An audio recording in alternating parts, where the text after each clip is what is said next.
I think what Mike said is right. I don't know if we're qualified, but I think what makes us, I'll quote unquote use the word qualified though, is we're doing it. We're in the middle of it. Some successes, some failures. I remember when I was a little kid, back in the day when I was doing television stuff, and people in the theater world, I went around to churches and did stuff, and I did like smaller theater stuff.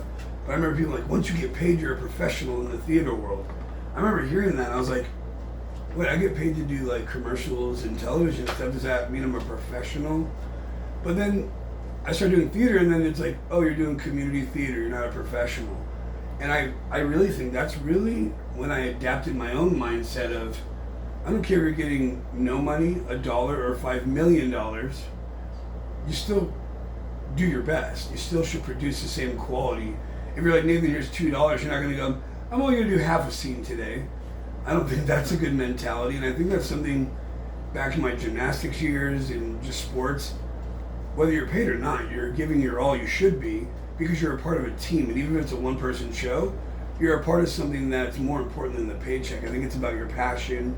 Now, I think there are people that make a living off of that, and that's totally cool, and I did that for many years. I purposely don't put on Legendary's website, on my own personal stuff, even back in the day when my IMDb was functioning, I didn't care. I didn't try to kiss and tell. It didn't matter to me.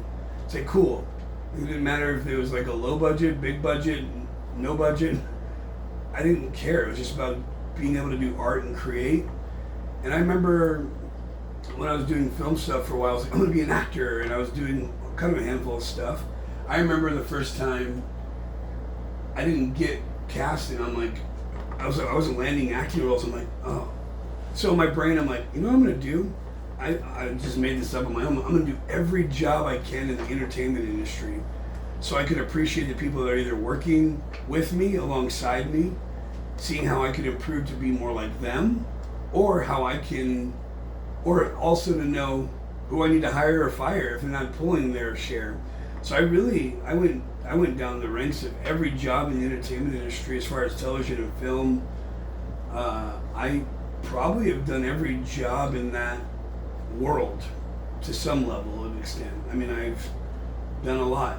But the truth is, I don't care when people, and there's been people recently saying, what gives them professional rights to talk about their talents and gifts? Well, the fact is I've done a lot. And I don't care to prove to you what I've done or haven't done. I want my work to speak for it. And I love just creating. Mike and I started this podcast because we were finding ways to hang out outside the spa. So we could just chat and hang out and just encourage people to chase their dreams. It's not about, we don't claim to be professional. I tell you guys all the time, we're a professional community theater because what we're trying to put out is professionalism. We throw that